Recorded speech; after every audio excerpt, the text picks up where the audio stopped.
계속해서 팔복의 은혜의 말씀을 듣고 있습니다. 오늘은 이제 일곱 번째 축복에서는 복되도다 화평하게 하는 자여. 복되도다 화평하게 하는 자여. 네, 이 말씀을 묵상하는 첫 출발점으로요. 오죽했으면 예수님이 화평케 하는 것이 복이다라고 말씀하셨을까? 그죠? 화평하지 못하니까 예수님은 화평하게 하는 것이 복이다라고 선포하신다라는 사실 앞에 한번 묵상해 봤습니다. 화평하지 못한 것이 어디 있는가라고 생각했는데 그냥 떠오르는 것이 저는 국회더라고요. 국회가 떠오르더라고요. 화평하지 못한 것. 여러분은 국회의원 하면 어떤 이미지가 떠오르세요? 국회의원? 국회의원 하면 어떤 이미지가 떠오르시는지요? 오래전 여론조사에 의하면은 압도적으로 싸움꾼이라는 이미지가 28점 몇 프로, 거의 29%. 압도적으로요. 싸움꾼이라는 이미지가 떠올랐다 그러고요. 그 다음으로는 기득권, 패거리, 기득권, 그리고 권위주의, 무능, 거짓말 등등등의 이미지가 있습니다. 자, 국회는 한마디로 패거리지어 싸우는 곳이라는 겁니다. 이것이 우리나라 국민이 국회를 향한 관점이라는 겁니다. 싸움꾼이고 패거리지요. 싸우는 곳이 바로 국회다. 그래서 국회의사당이 여의도에 있는 한 한강물은 결코 맑아질 수 없다라는 자주 섞인 농담까지 생긴 겁니다. 다 아시는 내용인가요? 웃지를 않으셔서 다 알고 있는 건가 해서요. 저는 이걸 보면서요. 씁쓸한 웃음이 나오더라고요. 국회의사당이 여의도에 있는 한 한강물은 결코 맑아질 수 없다. 자, 그러면 국회만 그럴까요? 삼성경제연구소의 연구 결과에 의하면 우리나라 1인당 GDP의 27%가 사회적 갈등을 관리하는 비용으로 쓰여진다고 합니다. 우리나라 GDP의 27%가 사회적인 갈등을 해소하는, 관리하는 비용으로 쓰여진다고 합니다. 별로 안 놀라시네요. GDP 27%가 얼마 정도 감이 안 잡히세요? 246조 원. 1년에 250조 원이요. 사회적인 갈등을 관리하는 비용으로 저와 여러분 국민 한 사람당 900만 원. 시야가 900만 원, 세준이가 900만 원 내는 겁니다. 1년에. 사회적인 갈등을 해소하기 위한 비용이 그만큼 들어간다는 겁니다. 자, 그럼 우리나라뿐만 아니라요. 전 세계를 보아도 늘 항상 대립과 반목과 갈등과 분쟁이 끊이지 않고 있습니다. 지난 세기 20세기만 보아도요. 세계대전이 2번 일어났습니다. 1차 세계대전, 2차 세계대전. 그리고 최근에 미얀마나 아프간 사태를 보더라도 인류의 역사는 대립과 분쟁의 역사임을 저희들이 알 수가 있다라는 겁니다. 늘 항상 분쟁이 있고 늘 항상 갈등이 있다라는 겁니다. 자, 그러면 왜 그럴까? 왜 갈등이 있고 왜 분쟁이 있을까? 거시적인 차원, 국가 간의 차원을 거기까지 안 가더라도 우리의 삶을 보세요. 우리의 삶을 보면 매일매일 삶 속에 보면 갈등이 있고요. 충돌이 있고요. 분쟁이 있고요. 반목이 있습니다. 도대체 왜 그럴까? 우리 삶 속에 왜 그럴까? 저는 이 부분은 묵상하면서 세 가지로 한번 이렇게 요약해 봤습니다. 첫 번째는 서로가 다르기 때문이다. 서로 다르잖아요. 다른 성격, 다른 배경, 다른 생각, 다른 이념, 다른 가치관, 다른 세계관, 그 다름을 인정해 주지 못하니까. 그리고 두 번째로 더 많이 가지려는 욕심. 그죠? 내 배만 채우겠다는 이기주의. 나만 잘 살면 된다라는 내 가정, 내 자녀. 바로 그 이기주의적인, 자기중심적인 이기주의가 있기 때문이 아닐까. 그리고 마지막 세 번째로는 피라미드식 사회 구조. 우리가 살고 있는 사회 체제가 피라미드식이어서 윗자리는 한정적이라는 겁니다. 탑의 자리는 한정적이라는 겁니다. 그래서 갑과 을이 있게 마련이고요. 한마디로 말해서 이 인류 사회는 공존이 아니라 경쟁 체제라는 겁니다. 심지어 공산주의도 주석 한 사람한테 잘 보여서 더 높은 자리로 올라가려고 하는 민주주의뿐만 아니라 공산주의도 이 피라미드식 사회구조로 인해서 공존이 아닌 경쟁 체제이기 때문에 갈등과 분쟁이 늘 항상 있는 것이 아닐까. 일반적인 우리들의 삶 속에서도 이런 갈등이 있게 마련이라는 겁니다. 이런 분쟁과 갈등, 이 갈등을 해결하는 길은 오직 하나입니다. 오직 하나입니다. 누군가 먼저 손 내미는 겁니다. 네. 이 분쟁과 갈등을 해결하는 길은 누군가 먼저 화해의 손길을 내미는 겁니다. 참으로 쉽습니다. 그러나 실상으로는 참으로 어렵다라는 겁니다. 네. 증명해 보일까요? 네, 여러분의 가정에서 배우자끼리 부부싸움 할 때 쉽지 않잖아요. 누가 먼저 화해의 손길을 내미는가? 네. 아는데 쉽지 않다라는 겁니다. 왜요? 화해에는 대가를 지불하기 때문에. 화해에는 대가를 지불합니다. 자존심을 내려놔야 한다라는 겁니다. 평화는 거저 이루어지지 않는다라는 겁니다. 손해 봐야 하고요. 희생해야 되고요. 양보해야 한다는 겁니다. 내 자존심 다 내려놔야 평화가 이루어질 수 있다는 겁니다. 누구처럼요? 하나님의 아들 예수 그리스도처럼. 하나님의 아들 예수 그리스도처럼 모든 걸 다 내려놔야 갈등과 분쟁을 다스릴 수 있다는 겁니다. 그 예수님께서 오늘 저와 여러분에게 선포하십니다. 입을 열어 가르치시며 선포하십니다. 화평하게 하는 자는 복이 있도다. 오늘 말씀 9절 말씀 다시 한번 읽겠습니다. 9절 말씀 시작. 화평하게 하는 자는 복이 있나니 그들이 하나님의 아들이라 일컬음을 받을 것이며, 원어대로 해석하면 복되도다 화평하게 하는 자요. 선포입니다. 선언입니다. 복되도다 화평하게 하는 자요. 그들이 하나님의 아들이라 일컬음을 받을 것이다. 예수님이 선포하신 복된 자는 누구인가요? 화평한 자가 아니라는 겁니다. 예수님이 복되다 선포한 자는 화평한 자가 아니라 화평하게 하는 자라는 겁니다. 나만 화평하면 된다는 것이 아니라 다른 사람까지 화평하게 하는 자가 복된 자임을 예수님께서는 선포하고 계신 겁니다. 화평하게 하는 자라는 것, 화평하게 하는 자라는 것은 문자적으로, 화평하게 하는 자라는 것은 문자적으로 화평을 만드는 자, 화평을 만드는 자, 화평을 도모하고 행동하는 자, 즉 피스메이커를 이야기하고 있는 겁니다. 평화를 도모하고 평화를 만들어가는 자가 복된 자임을 예수님께서는 선포하고 계신 겁니다. 이게 복된 자입니다. 누가요? 화평을 만드는 자, 평화를 만드는 자가 복된 자입니다. 자, 그러면 어떻게 평화를 만들 수 있을까요? 그게 복이니까 만들어야 되잖아요. 어떻게 평화를 만들 수 있을까? 이 부분에 있어서 제가 이제 조사를 해보니까 평화 또는 화평을 도모하기 위해서, 만들기 위해서 강조하는 것이 있더라고요. 네.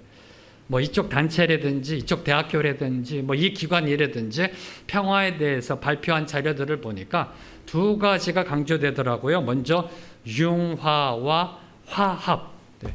융화와 화합을 강조하더라고요. 네. 혹시 기억이 나실런지요? 올 초에 성령의 9가지 열매 중에 화평의 열매를 제가 설교했었습니다. 혹시 기억나시는지요? 감사합니다. 망각해 주셔야 제가 그래도 계속해서 설교를 할 수가 있는 겁니다. 한번 여러분이 다시 한번 가셔서 그 설교를 들어보시고요. 그래서 오늘 말씀 들으면 이게 연결이 됩니다. 그때 제가 평화학이라는 학문이 이 세상에 있다라고 말씀드렸습니다. 평화학, 평화에 대해서 연구하는 학문. 그래서 이 평화를 연구하고 있는 그런 단체들이 내놓은 그 자료들을 보니까 융화와 화합이 중요하다 하면서 평화를 만들기 위한 방법들이 쭉 제시되어 있었습니다. 네, 그 제시되어 있는 것들을 보면 뭐 내 주장을 내려놓아야 한다, 뭐 절대 중립을 지켜야 한다, 성질과 혈기를 죽여야 한다, 가능한 한 말을 하지 말아야 한다, 혀와 입술을 다스려야 한다 등등등등 다양한 방법들이 제시되어 있습니다. 구구절절 다 옳더라고요. 네, 구구절절 다 옳고요. 제가 놀라운 것은 세심한 부분까지 다 분석하고 그에 대한 방법을 제시하고 있다라는 사실입니다. 자, 그렇다면 평화학이라는 학문이 있을 정도로 인류는 평화를 만들기 위해서 그렇게 노력했는데, 그렇게 많이 평화에 대해 연구하고 분석하고 방법을 제시함으로 이 세상은 지금 얼마나 평화로운지요? 네. 이 세상에는 수많은 평화 관련 단체들이 있습니다. 세계적인 기관들이 있습니다. 노벨 평화상을 수상한 사람들이 있습니다. 노벨 평화상을 받은 단체들이 있습니다. 그런데 세상은 왜 아직도 다투고 싸우고 분쟁하고 대립하고 반목하고 있는 것일까요? 왜 그럴까요? 평화학이라는 학문까지 있는데 평화를 연구하고 그에 대한 평화를 도모하게 만들기 위한 방법을 그렇게 세세하게 정확하게 분석해서 제시하고 있는데 왜 아직도 인류는 싸우고 있고 대립하고 반목하고 있을까요? 왜 평화를 못 누릴까요? 이 질문에 대한 답은요, 정치적인 것이 아닙니다. 외교적인 것이 아닙니다. 사회학적인 것이 아닙니다. 심리적인 것이 아니라는 겁니다. 이 질문에 대한 답은 오직 성경 안에서만 찾을 수 있기 때문에 다시 말하면 평화하기, 성경에서 답을 찾지 않는 한 이 세상에서 진정한 평화가 이 땅에 이루어질 수 없다라는 겁니다. 그래서 오늘 말씀은 특히 더 성경적 의미에 초점을 두고 하나님의 말씀을 듣고자 합니다. 이 성경적 의미의 평화가 무엇인지 알아야 되고요. 성경이 이야기하고 예수님이 말씀하신 평화를 화평하게 한다는 것이 무엇인지 알아야 되지 않겠습니까? 네. 자, 그러면 예수님이 말씀하신 화평이란 어떤 의미일까요? 네, 이 화평이라는 거 어떤 의미일까요? 이 평화라는 거 어떤 의미일까요? 네. 저는 이 부분을 딱 질문을 던지면서 주님께 기도했습니다. 주님, 우리 성도님들이 하나님의 말씀을 읽고요, 성경 공부도 하고요, 그리고 성경에 대한 지식이 많이 풍성해져서 이런 설교 한번 해보고 싶습니다 하는 생각이 갑자기 떠오르더라고요. 화평이란 무엇인가? 하나님의 의, 하나님의 언약, 하나님의 축복과 연결돼서 이루어지는 것, 이에 대해서 성경적으로 신학적으로 그 의미가 너무 충만하거든요. 제가 오늘 그렇게 설교하면 그럴 겁니다. 뭔 소리요 저게? 그러다 주무실 거예요. 네. 저는 그렇게 한번 소망해 봤습니다. 주님, 한번 그렇게 설교해 보고 싶습니다. 한번 그렇게 설교해 보고 싶습니다. 아마 어쩌면 제가 이 교회를 떠나는 날, 마지막 날 그렇게 설교하고 떠나게 될지도 모릅니다. 왜요? 네. 떠나니까 주무시던 말던 그냥. 네. 사랑하는 성도 여러분, 하나님의 말씀을 사모하시고 들어가시고요. 네, 여러분이 성경 공부하시고 설교 듣고 인터넷에서 듣는 모든 것들을 하나하나 머릿속에 채우시고 감동받아서요. 점점점 성경 말씀으로 충만하게 채워서요. 더 깊이 들어가시게 되는 은혜가 임하기를 소망합니다. 예수님 말씀하신 화평이란 무엇인가? 자, 첫 출발점부터 원론부터 시작하겠습니다. 하나하나 스텝 바이 들어가겠습니다. 이 평화라고 화평이라고 번역된 헬라어 에이레네는 히브리어에서 말하는 샬롬과 같은 단어입니다. 샬롬. 네, 에이레네는 처음 듣지만은 샬롬은 많이 들어보셨을 겁니다. 예수님이 말씀하신 화평, 이 단어는 샬롬이라는 단어입니다. 성경에 보면은 평화, 화평, 평강, 평안으로 번역되고 있는 그 단어입니다. 이 샬롬은 어원적으로 어떤 의미가 있냐면 완전하다, 온전하다, 제자리에 놓인다라는 뜻이 있습니다.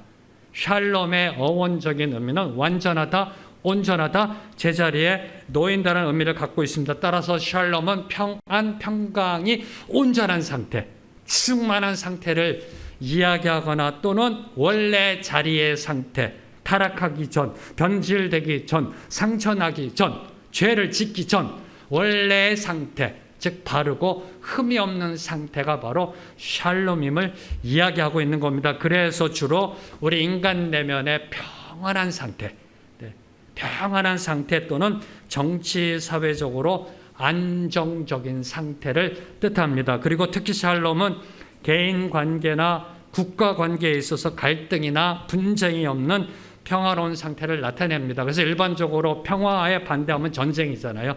전쟁이 없는 상태, 바로 그러한 상태가 성경에서 말하고 있는 이 샬롬의 어원적인 문자적인 의미입니다. 여기까지 잘 쫓아오셨나요? 어려운 거 없잖아요. 그렇죠? 네, 평화는 우리 인간의 내면적인 평안의 상태이자 정치 사회적으로 안정적인 상태이고 개인 관계와 국가 관계에 있어서 갈등이나 분쟁이 없는 평화로운 상태이다. 어려운 거 없죠?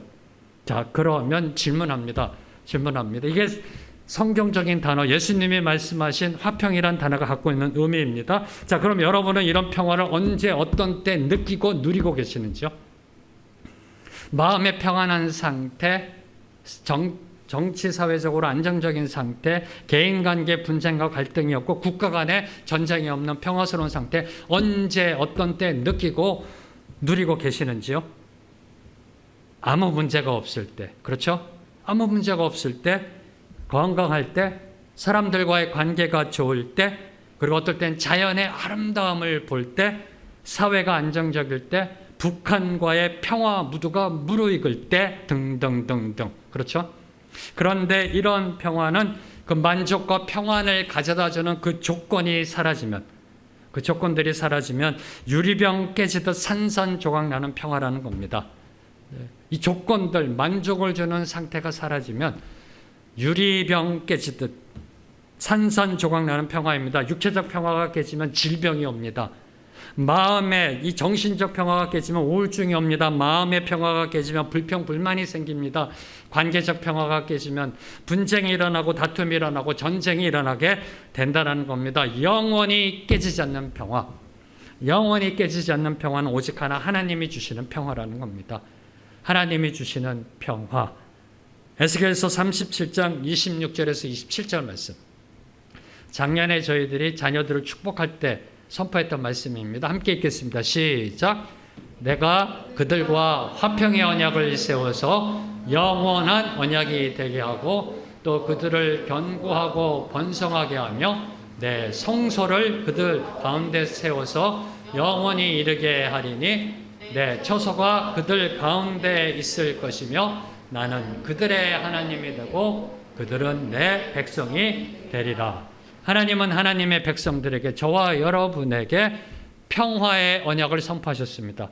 화평의 언약을 선포하셨습니다. 그것도 영원한 평화, 영원한 평화, 깨지지 않는 평화, 영원히 깨지지 않는 평화를 주시겠다라고 약속하셨습니다. 근데 이 평화의 언약이 실현되기 위해서는 우선 선결 조건이 있다라는 겁니다. 뭔가요? 하나님의 성소가 우리 안에 세워져야 되고 하나님의 처소가 우리 안에 있어야 한다라는 겁니다. 하나님은 하나님의 백성들에게 영원한 평화를 약속하셨습니다. 그 평화가 이루어지기 위해서는 우리 안에 하나님의 성소가 세워져야 되고요. 우리 안에 하나님의 처소가 세워져야 한다는 겁니다. 하나님의 성소라는 건 뭘 의미할까요? 성소, 성전, 교회. 우리 안에 하나님의 성소가 있다는 것은 날마다 우리가 그분을 경외하고 예배드린다라는 겁니다. 날마다 24시간 그분께 예배드리는 것이 평화이고요. 그리고 하나님의 처소, 하나님의 거하시는 곳, 하나님의 집이 우리 안에 있다는 것은 그분이 우리 마음 중심에 자리 잡아하시고 우리를 지키시고 인도하시고 주관하신다는 겁니다. 하나님이 우리 인생의 주권자가 되어 우리 인생을 인도하시는 삶이 바로 평화라는 겁니다. 그래서 이를 한마디로 요약하면 하나님의 임재가 평화라는 겁니다. 하나님의 성소가, 하나님의 처소가 우리 안에 세워지는 것, 우리 인생 안에 세워지는 것, 즉 하나님의 임재, 하나님이 우리와 함께 하시는 것, 그것이 바로 평화의 본질임을 말씀하고 계시는 겁니다. 그리고 그 평화는 하나님과의 관계 회복으로 나아갑니다. 뭐라고 선포되나요? 하나님께서 하나님의 백성들에게 평화의 언약을 주시고 이것은 영원한 평화가 될 것이다. 그렇게 하기 위해서 내가 그들 안에 성소를 세우고 처소를 세우게 돼서 어떻게 된다고? 그들은 나의 백성이 되고 나는 그들의 하나님이 될 것이다. 나는 그들의 하나님이 되고 그들은 나의 백성이 될 것이다. 하나님의 임재는 하나님과의 관계 회복으로 이어지게 되어 있다랍니다. 이것이 바로 샬롬의 본질입니다. 이것이 바로 샬롬의 본질입니다. 평화의 언약을 주겠다. 영원히 깨지지 않는 평화다. 그 평화는 내가 너희 안에 임하는 것이고 내가 너희의 하나님이 되고 너희는 나의 백성이 되는 것이다. 하나님의 임재이자 하나님과의 관계 회복이 이 샬롬의 본질인 겁니다. 이것이 예수님이 말씀하신 화평하게 하는 자, 화평이란 단어의 본질이라는 겁니다. 우리 인간의 내면의 평온한 상태, 정치 사회적인 안정적인 상태, 개인관계, 국가관계에 있어서의 갈등과 분쟁이 없는 상태를 넘어서 하나님이 임재하시고 하나님과의 관계가 회복된 상태가 바로 예수님이 말씀하신 그 샬롬의 본질입니다. 자, 그러면 어떻게 하면 하나님이 임재하시는 관계가 회복된 평화를 누릴 수 있을까요? 하나님이 임재하시고 우리 안에 거하시고 우리 안에 성소가 세워지고 하나님의 처소가 세워져서 하나님을 아빠 아버지라 부르고 하나님을 나의 하나님이라 부르는 그 평화가 우리 안에 영원히 누릴 수 있을런지요? 바로 이 하나님의 약속하신 평화, 영원히 깨어지지 않는 이 평화를 누리기 위해서는 최우선적으로 죄악의 문제가 해결되어져야 한다는 겁니다. 죄의 문제가 해결되어져야 합니다. 왜요? 왜냐하면 인류 최초의 조상 아담과 하와가 타락한 후에 죄가 이 땅에 들어왔습니다. 죄가 이 땅에 들어옴으로 인해 이 세상에 있는 모든 평화가 깨졌기 때문입니다. 죄가 세상에 들어옴으로 인류는 사단에 속한 자가 됐습니다. 하나님과 원수가 됐습니다. 하나님과의 관계가 깨어졌습니다. 그래서 에덴 동산에서 더 이상 하나님과 함께 거할 수가 없게 됐습니다. 쫓겨났습니다. 관계가 깨어졌습니다. 하나님과 관계가 깨어짐으로 인해 이 땅에 들어온 건 무엇인가요? 살인이고 폭력이고 혼란이고 절망이고 저주고 죽음이라는 어둠의 그림자가 이 온 인류 사회를 덮어버린 겁니다. 평화가 깨졌습니다. 바로 이 문제를 해결하기 위해 오신 분이 예수 그리스도입니다. 바로 하나님과의 깨어진 관계를 다시 복원하기 위해 하나님이 약속하신 그 영원한 평화를 이루기 위해 오신 분이 예수 그리스도라는 사실입니다. 골로새서 1장 20절 말씀 함께 선포합니다. 시작. 그의 십자가의 피로 화평을 이루사 만물 곧 땅에 있는 것들이나 하늘에 있는 것들이 그로 말미암아 자기와 화목하게 되기를 기뻐하심이라. 그의 십자가의 피로 화평을 이루사, 예수님의 십자가의 피, 예수님의 십자가에서 피를 흘리심으로 죽으심으로 평화가 이루어졌다. 이루사라는 건 과거형입니다. 평화가 이루어졌다. 그 결과 하나님은 자기와 저와 여러분이 화목하게 되기를 기뻐하셨다. 기뻐하셨다. 예수님이 십자가에서 피를 흘리심으로 이루어진 평화는 하나님과의 화목이라는 겁니다. 그 평화로 인해서 하나님과의 관계가 회복되어져서 하나님이 우리 안에 거하시고 우리가 그분 안에 거하고 그분과의 관계가 회복되어졌음을 의미하고 있는 겁니다. 사도 바울은 먼저 강조하고 있는 것은 하나님의 약속하신 평화가 예수님이 십자가에서 흘리신 피로 이루어졌음을 먼저 선포하는 겁니다. 그의 십자가의 피로 화평을 이루사 뭘 의미할까요? 하나님이 약속하신 평화가 이 땅에 이루어지기 위해서 엄청난 대가가 지불됐다라는 겁니다. 처음에 제가 말씀드렸잖아요. 그 누군가가 손을 내밀어야 되는데 그게 쉽지 않다. 왜요? 대가를 치러야 되니까. 손해보고 양보하고 희생해야 되니까. 자존심 내려놔야 되니까. 예수 그리스도가 누가요? 하나님의 아들이신 그분이 십자가에서 죽으심으로 저와 여러분이 오늘 평화를 누릴 수 있게 된 것입니다. 누가요? 하나님의 아들이신 그분이 이걸 잊지 마셔야 된다니까요.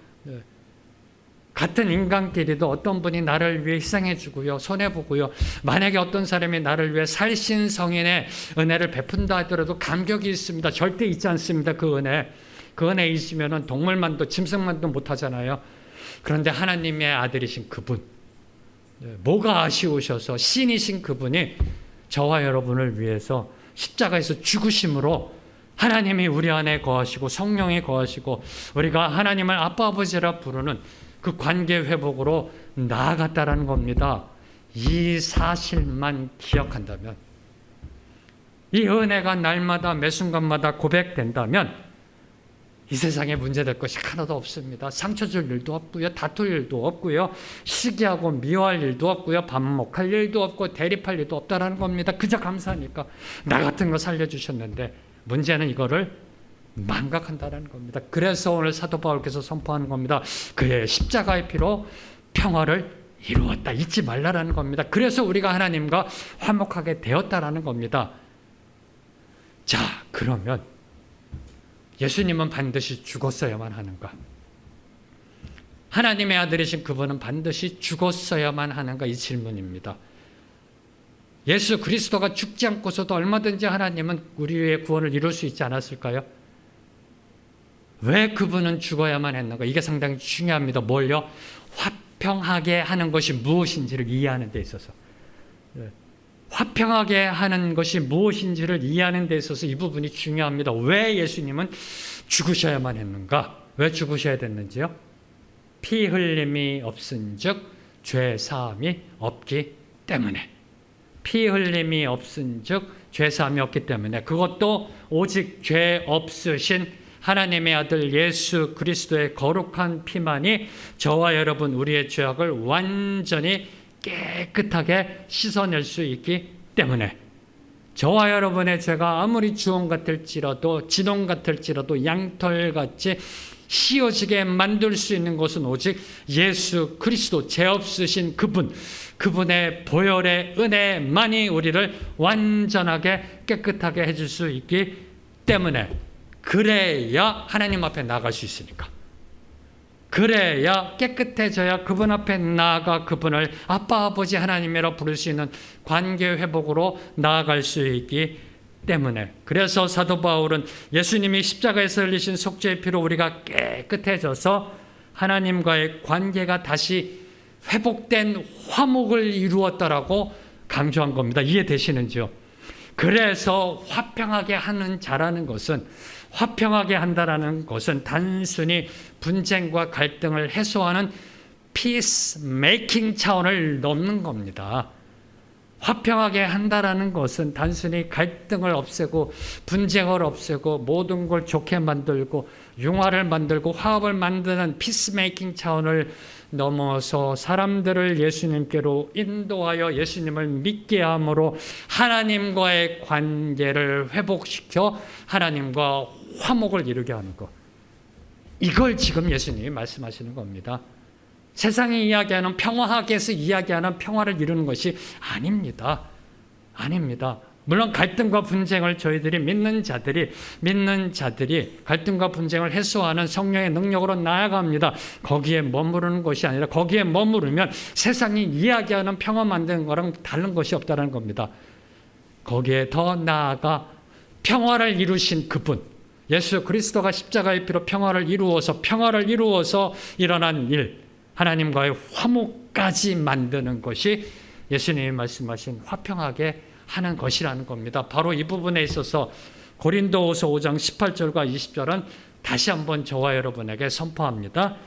고린도후서 5장 18절에서 20절 말씀 함께 천천히 그 말씀의 의미를 생각하며 읽겠습니다. 시작. 모든 것이 하나님께로서 났으며 그가 그리스도로 말미암아 우리를 자기와 화목하게 하시고 또 우리에게 화목하게 하는 직분을 주셨으니 곧 하나님께서 그리스도 안에 계시사 세상을 자기와 화목하게 하시며 그들의 죄를 그들에게 돌리지 아니하시고 화목하게 하는 말씀을 우리에게 부탁하셨느니라. 그러므로 우리가 그리스도를 대신하여 사신이 되어 하나님이 우리를 통하여 너희를 권면하신 것 같이 그리스도를 대신하여 간청하노니 너희는 하나님과 화목하라. 바로 이 말씀이요. 이 말씀이 오늘 설교에 있어서의 모든 내용을 담고 있는 겁니다. 성도라면, 하나님의 구원받은 성도라면 그 어느 누구에게나 예외 없이 주어진 직분이 하나님과 화목하게 하는 직분이라는 겁니다. 화목하게 하는 직분이라는 겁니다. 죄로 인해 하나님과의 관계가 깨어진 인류는 죄악의 권세 아래 놓이게 되었습니다. 죄를 짓고 난 후 아담과 하와의 관계가 어떻게 됐나요? 아담과 하와의 관계가 어떻게 됐나요? 아담과 하와 사이의 평화가 깨졌습니다. 죄가 이 땅에 들어옴으로 형제 간의 우애가 깨지고요. 형이 가인이 동생 아벨을 죽이는 살인이 일어났습니다. 그리고 이웃 간에 서로 싸우게 되고요. 국가 간에 전쟁이 일어났습니다. 그래서 하나님은 저와 여러분에게, 믿는 저와 여러분에게 화목하게 하는 직분을 주신 겁니다. 화목하게 하는 직분을 주셨다. 화목하게 하는 말씀을 부탁하셨다. 누굴 통해서요? 그리스도를 통해서. 예수 그리스도를 통해서 저와 여러분에게 주셨다는 겁니다. 왜요? 세상은 참된 평안을 주지 못하니까. 세상은 참된 평안을 줄 수 없습니다. 참된 평안은 오직 평강의 왕이신 예수 그리스도 안에서만 누릴 수 있고 그분을 통해서만 실현될 수가 있다라는 겁니다. 예수님은 십자가 달리시기 전에 그의 제자들을 향하여 이렇게 말씀하셨습니다. 평안을 너희에게 끼치노니 곧 나의 평안을 너희에게 주노라. 나의 평안을 너희에게 주노라. 내가 너희에게 주는 것은 세상이 주는 것과 같지 않다. 십자가 달리시기 전에 제자들을 향하여 선포하십니다. 내가 내 평안을 너에게 준다. 이 평안을 받아라. 이 평안은 이 화평은 세상이 주는 것과 같지 않다. 요한복음 14장 27절 말씀. 그리고 예수님은 십자가에서 죽으셨습니다. 그리고 부활하신 후에 제자들에게 이렇게 선포하십니다. 평강이 있을지어다. 평화가 있을지어다. 화평이 있을지어다라고 예수님은 선포하셨습니다. 평안을 주너라. 평화를 주너라. 화평을 주너라. 평강이 있을지어다. 화평이 있을지어다. 이 평화, 이 평강을 누리고 계시는지요? 예수님이 주시는 이 평화를 누리고 계시는지요? 이 평화를 받아 누려야 평화를 받아 누려야 예수님이 말씀하신 평화가 무엇인지 아는 거 아닌가요? 오늘 예수님이 말씀하신 화평이라는 것이 무엇인지 아는 거 아닌가요? 그 평화의 맛을 보고 알아야 그 맛을 전할 수 있는 거 아닐런지요? 맛을 알아야 그 맛이 짠지 단지 쓴맛인지 알아야 전하는 거 아닌가요? 그 맛이 얼마나 오묘한지 알아야 전할 수 있는 거 아닌가요? 그래서 사도 바울은 오늘도 저와 여러분에게 간청합니다. 예수 그리스도를 대신하여 간청합니다. 먼저 하나님과 화목하라. 먼저 하나님과 화목하라. 간청합니다. 촉구가 아니고 권면도 아니고요. 사도 바울의 그 심령 속에서 울려나오는 이 간청이란 단어, 간청한다라고 그러잖아요. 너희는 먼저 하나님과 화목하라. 인간은 백날 노력해봐야 평화를 만들 수가 없습니다. 인간은 백날 노력해봐야 화목할 수가 없습니다. 갈등과 분열이 해결되는 그 출발점은 바로 하나님과 화목하는 데 있다라는 겁니다. 너희는 먼저 하나님과 화목하라. 예수님이 말씀하신 화평하게 하는 것, 화평을 만들기 위해서 먼저 하나님과 화목해야 한다는 겁니다. 다시 말해 수직적 교제, 하나님과의 수직적 교회의 화목이 바로 세워져야 성도 간의 수평적 교제의 화목이 이루어진다는 겁니다. 십자가입니다. 하나님과의 올바른 회복, 관계의 회복, 하나님과의 화목이 이루어져야 거기에다 수평적 교제, 성도 간의 화목의 교제를 세울 수가 있는 겁니다. 만약에 하나님과의 수직적 교제의 화목이 없다라고 생각해 보세요. 땅에 떨어지게 되어 있다는 겁니다. 절대로 수평적 교제는 혼자 쓸 수가 없습니다. 다시 선포합니다. 하나님과의 수직적 교제, 화목, 하나님과 화목됨이 먼저 이루어져야, 그분과의 관계 회복이 이루어져야, 그분과의 평화가 이루어져야 성도와 성도 간의, 세상 간의 수평적 교제가 이루어질 수 있다는 겁니다. 하나님과의 관계가 바로 세워져야 수평적 교제가 지지될 수 있는 겁니다. 버틸 수 있는 겁니다. 수직적 교제가 무너지면 수평적 교제는 그냥 떨어지게 되어 있습니다. 그래서 먼저 하나님과 화목하라. 먼저 하나님과 화목하라라고 말씀하고 있는 겁니다. 하나님의 관계가 회복되어 화목되어져서 하나님의 따스한 품 안에 거할 때, 하나님의 사랑 안에 거할 때, 하나님의 임재 안에 거할 때, 그때 우리의 복잡한 마음이 단순해집니다. 그분의 따스한 사랑 안에 들어갈 때 상처난 마음이 치유받습니다. 우울했던 마음이 풀려나갑니다. 슬픔이 기쁨으로 바뀝니다. 마음의 쓴뿌리가 제거됩니다. 미움, 시기, 징후, 질투가 물러갑니다. 넉넉함의 관용의 용납의 사랑이 넘쳐나게 됩니다. 언제? 그분 안에 거할 때. 그분 안에 거할 때. 그분과의 수직적 화목이 이루어질 때 여유가 생겨난다는 겁니다. 누가 나에 대해서 이상한 소리를 하고 뒤에서 백파이팅 해도 씩 웃어버릴 수 있는 여유가 생겨난다는 겁니다. 그래서 다른 사람을 화목하게 만들 수 있는 겁니다. 그런 사람만이 하나님의 화평을 만들어내고 전하시는 겁니다. 그런 사람만이 화목하게 하는 직분을 감당하게 되는 겁니다. 바로 이 화목을 감당하는 이 직분, 이것이 바로 복된 것이다라고 예수님이 말씀하신 겁니다. 이해되셨는지요? 왜 화평하게 하는 것이 복인지. 화평하게 하는 것이 복이라는 겁니다. 왜요? 그분 안에 거하니까, 그분과 먼저 화목되어져서 그분 안에 거하니까 이게 복이라는 겁니다. 복. 화평하게 하는 그 직분을 감당한 자, 그 자는 복된 자이고, 더 나아가 예수님은 선포하십니다. 그들이 하나님의 아들이라 일컬음을 받을 것이다. 할렐루야, 할렐루야. 하나님의 아들은 오직 유일하신 예수 그리스도이십니다. 오직 예수 그리스도만이 하나님의 아들이십니다. 믿으시는지요? 그런데 오늘 예수님은 하나님의 화평을 만드는 자, 선포하는 자, 증거하는 자, 화목케 하는 직분을 감당하는 자가 하나님의 아들이라 일컬음을 받을 것이다라고 선포하셨습니다. 이 얼마나 놀라운 축복일런지요. 이 얼마나 놀라운, 정말 저는요, 하나님의 아들이 되는 것이 축복 중에 축복이라고 선포합니다. 왜요? 하나님의 아들이 됐다는 것은 완벽하신 하나님, 인자와 선하심이 넘쳐나는 하나님, 사랑이 충만하신 하나님, 그분과 매일 살 수 있으니까, 네. 그분과 매일 함께 할 수 있으니까, 그분 손 꼭 붙잡을 수 있으니까 이게 축복이라는 겁니다. 그리고 더 나아가 하나님의 아들로서 모든 영광과 지위를 누리게 되잖아요. 세상도 대통령 아들이라고 하면 어깨에 힘줍니다. 세상도요, 삼성의 후계자 아들이라고 하면 어깨에 힘줍니다. 부러워합니다. 그런데 온 우주 만물의 창조자, 절대 주권자, 그분의 아들, 그 아들로서 누리는 영광이 있잖아요. 이게 얼마나 큰 축복이에요. 보배롭고 존귀한 자고요, 왕 같은 제사장이고요. 그리고 더 나아가 예수 그리스도와 함께 하나님 나라의 기업을 상속받게 된다는 겁니다. 할렐루야. 이 축복을 주신다는 겁니다. 화평하게 하는 자는 하나님의 아들이라 일컬음을 받게 될 것이다.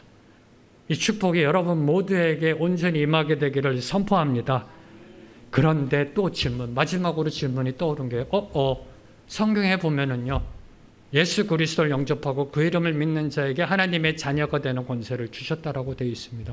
하나님을 믿는 저와 여러분, 예수 그리스도를 믿고 구원받은 저와 여러분은 모두 다 하나님의 자녀입니다. 자녀입니다. 그러면 예수님이 말씀하신 화평하게 하는 자가 하나님의 아들이라 일컬음을 받게 될 것이라는 것은 무슨 뜻일까요? 저와 여러분 이미 하나님의 자녀라니까요.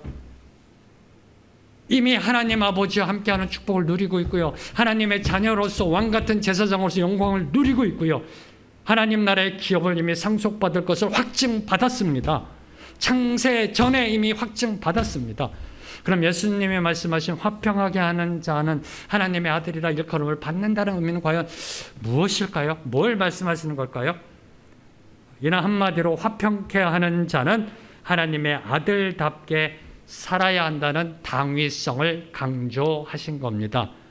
화평하게 하는 자는 하나님의 아들답게 살아야 함을 강조한 겁니다. 다시 말해 우리 모두는 하나님의 자녀입니다. 믿으시는지요?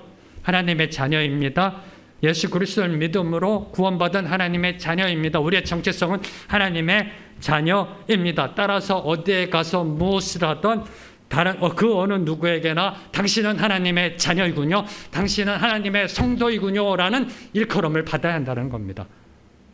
이해되시는지요? 예수님이 말씀하신 거, 저와 여러분 하나님의 자녀입니다.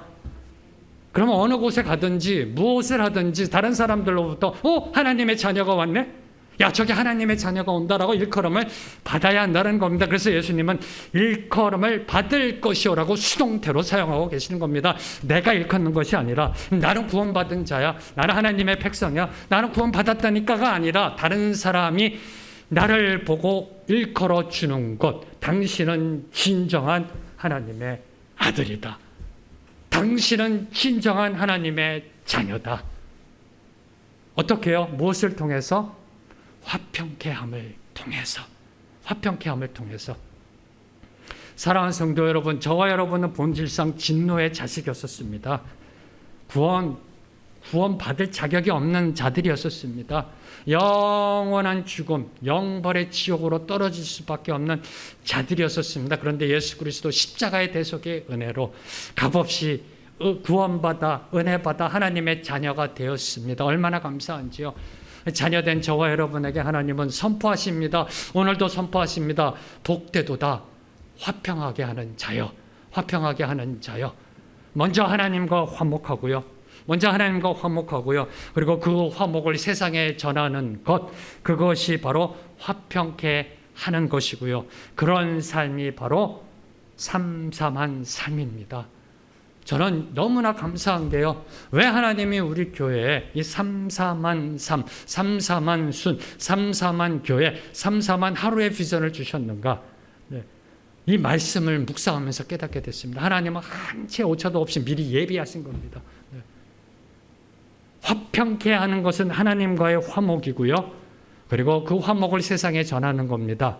이것이 바로 예수님이 말씀하신 화평케 하는 겁니다. 하루에 3번 이상 하나님과 감사함으로 하나님과의 관계가 회복되고 하루에 3번 이상 성도와 성도 간에 칭찬함으로 그 화목을 이루어가는 것, 이것이 바로 삼삼한 비전이고 이것이 바로 화평케 하는 거라는 겁니다. 전 너무나 감사했습니다. 말씀을 준비하면서 너무나 감사해서 하나님께요. 그래서 이걸 주셨군요.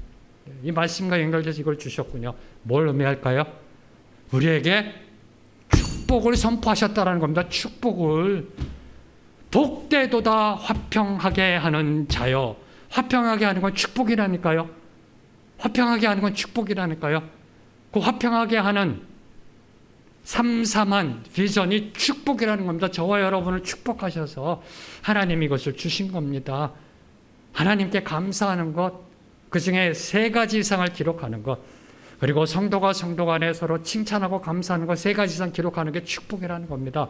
저도 해보니까요, 일주일 됐는데 쉽지 않더라고요. 저희 교회가 성도가 많지 않아서 지금 대형 교회 되면은 성도가 많으면은 좀 이게 3가지를 채울 수 있을 것 같은데요, 쉽지 않더라고요. 그래서 제 아내에게 칭찬한 것까지 전 포함시켰습니다. 왜? 아내도 성도니까. 아내도 성도니까. 네. 성도가 성도 간에 칭찬하는 거. 네. 그래서 더 한 번 더 제가 성도에게 전화하게 되고요, 카톡하게 되고요, 문자하게 되고요, 그분을 한 번 더 기도하게 되더라고요. 네.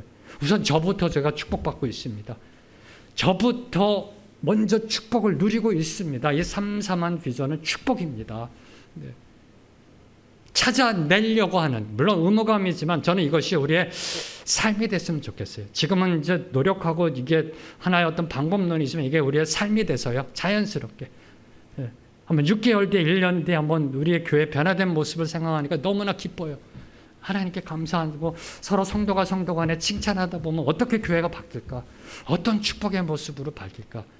어느 분이 그러더라고요. 목사님, 그러면 다른 사람, 성도 말고 다른 사람은 칭찬하면 안 되나요? 돼요. 하세요. 근데 여러분이 기록하는 거는 성도에게 3번 칭찬한 거. 그건 기록하시고요. 세상 사람 만나 칭찬해 주시고요. 여러분의 부모, 형제 칭찬해 주시고 감사하세요.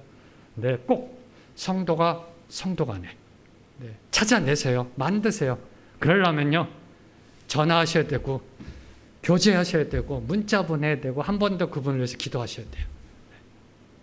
그러면 저희 교회가 점점 더 하나 되고 점점 더 하나님의 화목으로 들어가게 될 줄로 믿습니다. 하나님과의 막힌 담을 허무는 것이 감사합니다. 성도와 성도 간에 막힌 담을 허무는 것이 칭찬이고 감사합니다. 바로 이 막힌 담을 허무시는 그 주님의 평화, 이 평화에 감사하면서요, 오늘의 말씀을 묵상하면서 함께 찬양하며 나아갑니다. 주는 평화, 막힌 담을 모두 허셨네. 주는 평화, 우리의 평화. 함께 찬양하며 나아갑니다.